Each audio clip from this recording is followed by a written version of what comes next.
جمشید صاحب، الیکشن 2024 میں صرف 7-8 دن باقی ہیں اور ضلع ہے خانے وال، بڑے بڑے نام۔ سب سے پہلے حلقہ 144 این اے کا پہلا حلقہ ہے خانے وال کا، اور فخر امام یہاں سے 2018 کے الیکشن میں جیتے اور اس دفعہ دستبردار ہیں، بیٹا الیکشن میں حصہ لے رہا ہے۔ کون یہاں سے جیتے گا، کون یہاں کا سلطان بنے گا؟ دیکھیں، یہاں پہ آپ کو پتہ ہے فخر امام صاحب حلقے میں نہیں ہیں اس دفعہ، اور انہوں نے اپنے بیٹے سید عابد امام کو چانس دیا ہے اور موقع ملا ہے انہیں عابد امام کو الیکشن لڑنے کا، اور ان کا مقابلہ ظاہر ہے کہ جو روایتی حریف ہے سید گروپ کا، اور وہ ہے رضا حیات حراج صاحب سے، بیرسٹر رضا حیات حراج سے آزاد حیثیت میں ہیں رضا یہاں پہ، اور وہ ظاہر ہے کہ یوز دونوں کا ہی ووٹ بینک کر رہے ہیں، نون کا بھی کرنا چاہتے ہیں اور پی ٹی آئی کا بھی کرنا چاہتے ہیں، لیکن مقابلہ یہاں دھڑے بندی کا زیادہ ہے۔ لیکن اس دفعہ آپ کو پتہ ہے کہ پارٹی ووٹ، خاص طور پہ پی ٹی آئی کا جو ووٹ بینک ہے، وہ ان کی جو ڈائنامکس ہے اس کانسٹیچوئنسی کی، وہ اس کو بھی متاثر بہرحال کر سکتا ہے۔ پی ٹی آئی پینڈنگ ہے ابھی تک، یہاں پر فائنل یہاں ابھی تک انہوں نے کوئی نام نہیں دیا ہے، چیزیں نہیں دی ہیں، تو لیکن ایک یہ ہوا ہے کہ رضا حیات حراج صاحب کے جو قریبی ساتھی تھے اور فخر امام صاحب کے جو مخالف تھے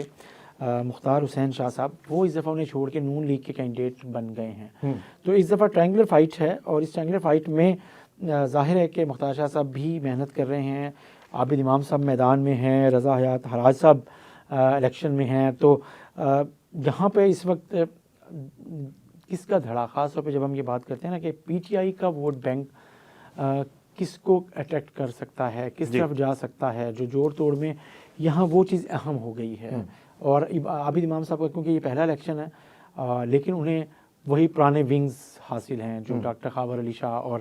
صاحب ہیں، اور ساتھ حسین جانیہ غدیری صاحب ہیں، تو یہ ان کے والد کے ساتھ جو لوگ رہے ہیں وہی ونگ ہی ان کا، صرف فخر امام صاحب کی جگہ عابد امام صاحب آ گئے ہیں، تو ان کا ونگ انٹیکٹ ہے۔ لیکن جو ان کا اپنا جو ونگ ہے رضا حیات حراج صاحب کا، ایک تو ان کے اپنے بھائی اکبر حیات ہی ایک صوبائی حلقے سے ونگ کے طور پہ ہیں پڑے، اور ایک اور ساتھی تھے، تو سو یہاں پہ تھوڑا سا مطلب ان کو جو اپنے اوپر ہی فوکس کیا ہے حراج صاحب نے،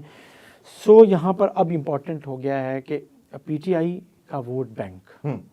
کتنا توڑتا ہے ان دونوں امیدواروں میں سے، عابد امام صاحب میں سے اور رضا حیات حراج میں سے،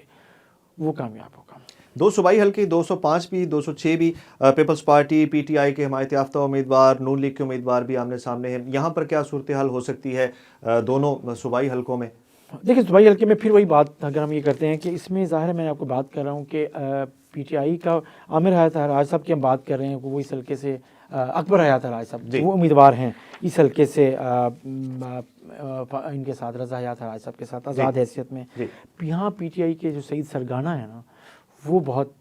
ان کی کہا یہ جاتا ہے کہ ہی از ان اے گڈ پوزیشن، اور یہاں پہ ظاہر ہے جسے ڈاکٹر خاور حسین شاہ صاحب بھی ہیں اور چیزیں ہیں، تو سو یہاں پہ میرا خیال ہے کہ پھر وہی بات اچھا میچ ہے۔ اور اگر ہم پی پی 206 پہ جاتے ہیں تو وہاں پھر جو ہے وہاں پہ حسین جانیہ غدیری صاحب ہیں، اور یہاں پہ ظاہر ہے ان کا جو مقابلہ ہونا ہے وہ بیرسٹر چودھری اسامہ فضل ہیں، نون لیگ کے امیدوار کہے جا رہے ہیں وہ ہیں، اور حسین شاہ صاحب ہیں پی ٹی آئی کے آزاد، تو یہاں بھی ایک ایشو بنے گا بہرحال۔ تو سو یہاں پہ ایک سعید سرگانہ صاحب پی پی 205 میں، اور جو اکبر حیات حراج صاحب رضا حیات حراج صاحب کے ساتھ، وہ اچھی میچ میں ہیں وہ۔ ٹھیک ہے، ضلع خانے وال دوسرا حلقہ این اے 145، محمد خان ڈاہا مسلم لیگ نون کے ٹکٹ پر 2018 میں کامیاب ہوئے۔ اس بار 14 امیدوار اس الیکشن میں حصہ لے رہے ہیں، 10 آزاد ہیں اور 4 اپنی جماعتوں کے ساتھ۔ کون یہاں سے مضبوط ہے، کون جیتے گا، کس کا پلڑا بھاری ہے؟ یہاں پر بھی پی ٹی آئی کا امیدوار پینڈنگ ہے۔ اچھا، پینڈنگ یہ اس لیے ہے کہ حامد حیات، آپ کو پتہ ہے حامد یار حراج صاحب پی ٹی آئی میں رہے ہیں اور چیزیں ہیں، تو وہ ان کی سیمپتی رہی ہیں، وہ گم بھی رہے اور اب آ گئے ہیں اور چیزیں، جب وہ آئے ہیں تو اس کے اوپر انہوں نے پی ٹی آئی کی قیادت نے ان پر اعتماد نہیں کیا ابھی پورا کھل کے، سو وہ آزاد حیثیت میں ہیں، اور لیکن انہوں نے اپنا پینڈنگ اپنا ان کو ٹکٹ بھی نہیں دی انہوں نے کسی کو۔ تو یہاں محمد خان ڈاہا صاحب ہیں، اور آپ کو پتہ ہے کہ یہاں پہ جو کیش کروا رہے ہیں مولانا عبد الرحمان صاحب ہیں پی ٹی آئی کے امیدوار کے طور پہ، اچھا، اور جو پرانے پہلے مسلم لیگ میں رہے ہیں، ٹھیک ہے۔ تو یہاں محمد خان ڈاہا صاحب مسلم لیگ نواز کے، اصل مقابلہ تو ہمیشہ ہوتا آیا ہے حامد یار حراج صاحب میں اور محمد خان ڈاہا صاحب میں، تو اب بھی مقابلہ محمد خان ڈاہا اور حامد یار حراج میں ہی سمجھا جا رہا ہے۔ اچھا، اس کے ساتھ ہی اس کے 2 صوبائی حلقے 207 اور 208 عامر حیات حراج ہیں نون لیگ کے، ان کا مقابلہ عباس علی شاہ سے ہے، پی ٹی آئی کے حمایت یافتہ امیدوار ہیں، محمد عمران حیدر پیپلز پارٹی کے ہیں، پرویز اختر حسینی بھی آزاد اچھا امیدوار۔ اس کا سب امپیکٹ ہم پھر وہی بات کریں کہ جو ان کے ایم این اے کے امیدوار ہیں نا، محمد خان ڈاہا اور حامد یار حراج، ان کو یہ اپنے ساتھ جو ونگ لے کے چل رہے ہیں، وہی ونگ جو پوزیشن ہم نے پہلے بات کی ہے، اسی ونگ اسی پوزیشن میں جائیں گے اور چیزیں ہوں گی، ٹھیک ہے۔ تو یہ صوبائی حلقے میں بھی دھڑے بندی اسی طریقے سے ہی ہے، جو اپنے اپنے اس علاقے کے جو لوگ حمایت یافتہ ہیں وہ ان کو سپورٹ کر رہے ہیں۔ ٹھیک ہے، اور اس کے ساتھ ہی پی پی 208 جو ہے صوبائی حلقہ، اس میں رانا بابر حسین جمشید شوکت کا مقابلہ بڑا سخت ہے، یہاں پر کون ان میں سے آپ کیا کہتے ہیں؟ دیکھیں میرا خیال ہے کہ یہ جو جن حلقوں کی آپ بات کر رہے ہیں نا، یہ حلقے ہیں این اے 146 کے، 145 کے نہیں ہیں۔ اوکے، ٹھیک ہے، یہ این اے 146 کے ہیں، اور اس میں جو امیدوار ہیں آپ کو پتا ہے کہ مسلم نون کے پیر اسلم بودلہ صاحب ہیں، اور ان کا مقابلہ پی ٹی آئی کے حمایت یافتہ ظہور حسین قریشی صاحب سے ہے۔ اور یہاں ان دونوں کا جو مقابلہ ہے، جو آپ بات کر رہے ہیں پی پی 207 اور 208 کی، پی پی 207 سے یہاں پہ امیدوار عامر حیات حراج نون لیگ کے ہیں، کافی اچھی پوزیشن میں لگ رہے ہیں، اور پی ٹی آئی کے امیدوار جو ہیں عباس شاہ صاحب ہیں، حمایت یافتہ، پی ٹی آئی کے حمایت یافتہ۔ تو یہاں پہ اور ظہور قریشی صاحب ظاہر خود بھی ہیں، اور جو دوسرا حلقہ صوبائی حلقہ ہے یہاں پہ جس 208 جس کی آپ نے بات کی، رانا بابر حسین ہیں جو نون لیگ کے امیدوار ہیں، پہلے بھی 3 دفعہ ایم پی بن گئے ہیں، اور ان کا مقابلہ پی ٹی آئی کے جمشید شوکت صاحب سے ہے۔ ٹھیک ہے، سو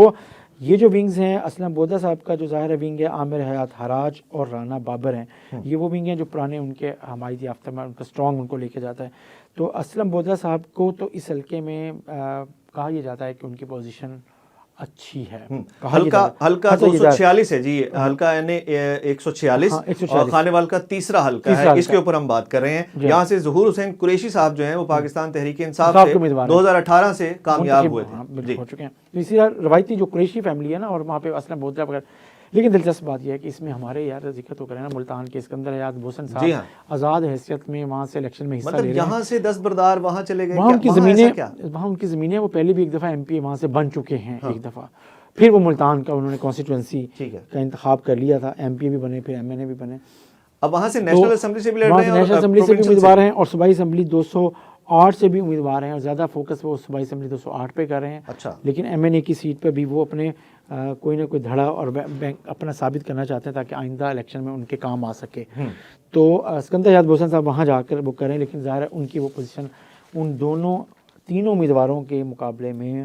بہرحال اس طریقے سے نہیں ہے۔ اچھا، پی ٹی آئی کی یہاں پر بھی پی ٹی آئی کی جو لسٹ آئی ہے اس میں یہاں پر بھی پینڈنگ ہے امیدوار، کیا معاملات ہیں، کون سپورٹ کر رہا ہے پی ٹی آئی کو دیکھیں یہاں پہ ظہور، دیکھیں جو پینڈنگ آ رہی ہے نا، لیکن ظہور قریشی صاحب یہاں پہ آزاد حیثیت میں ہیں، لیکن وہ پرانے وہ بھی رہے ہیں، اور یہ شامل قریشی صاحب کے آپ کو پتہ ہے ایک لحاظ سے عزیز ہیں، قریبی عزیز ہیں۔ تو سو یہاں پر جو اگر آپ یہ سمجھیں گے نا کہ ظہور قریشی صاحب ہی کا دھڑا ہے، وہ چاہے کسی پارٹی میں چیزیں ہیں تو اسی حساب سے چلتا رہے گا۔ ٹھیک ہے، اس کے صوبائی حلقے پی پی 209 اور 210 نون لیگ پی ٹی آئی اور آئی پی پی کے عبدالعلیم خان صاحب 209 سے الیکشن جو ہیں وہ لڑ رہے ہیں، اور کیا وزیر اعلیٰ بننے کا سوچ رہے ہیں؟ دیکھیں پھر قومی اسمبلی پہ آتا ہے نا جی، تو حلقہ کون سا بنتا ہے؟ وہ ایک حلقہ ہے این 147 جی، اس کے یہ صوبائی ونگ ہے جو آپ بات کر رہے ہیں، جس میں تو اس میں اگر آپ ان ونگز پہ ہم نہیں جاتے، ہم سیدھا جاتے ہیں قومی اسمبلی کے اس حلقے پر جہاں پہ افتخار نذیر صاحب کی نون کے کئی دفعہ آپ کو پتہ ہے کہ بن چکے ہیں، اور پیپلز پارٹی میں بھی ایک دفعہ رہ چکے ہیں۔ تو اب وہ افتخار نذیر صاحب نون لیگ کے امیدوار کے طور پر ہیں، اور بالکل حلقہ 147 ہے جی، خانیوال کا چوتھا حلقہ ہے، افتخار نذیر یہاں سے 2018 کے الیکشن میں کامیاب کی بات کر رہے ہیں۔ ظاہر ہے آپ نے علیم خان صاحب کی بات کی، تو اس سے پہلے اگر ہم ان کے جو ایم این اے کا کینڈیڈیٹ ہے وہاں پہ، وہ آپ کو پتہ ہے کہ ایاز نیازی صاحب ہیں جی، اور آپ کو پتہ ہے کہ وہ کافی خبروں میں ان رہے ہیں، پرویز الہی صاحب کے کبھی کسی دوران بہت زیادہ قریب تھے، لیکن اب وہ آئی پی پی میں ہیں، اور یہاں پہ نوید جہانیہ صاحب ہیں پی ٹی آئی کے، وہ امیدوار ہیں پی ٹی آئی کی حمایت یافتہ، اور سو یہاں مقابلہ اس دفعہ ظاہر ہے کہ اصل مقابلہ جو ہے وہ جو افتخار نذیر صاحب کے مخالف دھڑے ہیں وہ ایاز نیازی صاحب کو سپورٹ کر رہے ہیں، اور ایاز نیازی صاحب کو جو سپورٹ مل رہی ہے وہ آئی پی پی کے عبدالعلیم خان صاحب کی بھی ہے، کیونکہ وہ یہاں سے ان کے صوبائی اسمبلی کے امیدوار ہیں۔ سچی بات تو یہ ہے کہ مجھے یہ لگتا ہے کہ ایاز نیازی صاحب نے یہ الیکشن میں علیم خان صاحب کو زیادہ اس لیے بھی لے کر آئے ہیں کہ وہاں پہ ان کی جو الیکشن کے جو میرا خیال ہے کہ جو اخراجات ہونے ہیں، چیزیں کمپین میں ہونا ہے، فائدہ ہو تو وہ ان کو ہو، فائدہ پہنچے، تو یہ نہیں صورت حال اس میں ہے۔ لیکن افتخار نذیر صاحب کو یہاں اس حلقے میں جو دھڑے بندی کی بھی پالیٹکس ہے اور ووٹ کی بھی، اس میں پہلے بھی بنتے رہے تو اب بھی وہ ایک مضبوط پوزیشن میں۔ ہاں ان کے ووٹ کتنے کم ہوتے ہیں یا وہ بڑھاتے ہیں، 1 لاکھ کے قریب یا 1 لاکھ سے زیادہ ہی ووٹ لیتے ہوتے ہیں اس حلقے سے وہ، تو یہ پی ٹی آئی فینومینا جی ہو سکتا ہے کہ ان کے ووٹ اس دفعہ تھوڑے کم ہو جائیں، لیکن کہا یہ جاتا ہے کہ وہ اس پوزیشن میں ہیں کہ وہ الیکشن جیت رہے ہیں۔ لاسٹلی یہ بتائیے گا کہ ضلع خانے وال کا جو تاج ہے، جو الیکشن ہے، وہ کس کے حق میں جائے گا؟ اب تک جو آپ نے تجزیہ کیا، مسلم لیگ نواز کے حق میں جائے گا، مسلم لیگ نواز جی، اور اس میں شاید کچھ 1-2 آزاد 3 امیدوار کامیاب ہو سکیں، لیکن میرا خیال ہے کہ زیادہ تر یہ آزاد مسلم لیگ نواز کے حق میں جائے گا۔ بہت شکریہ۔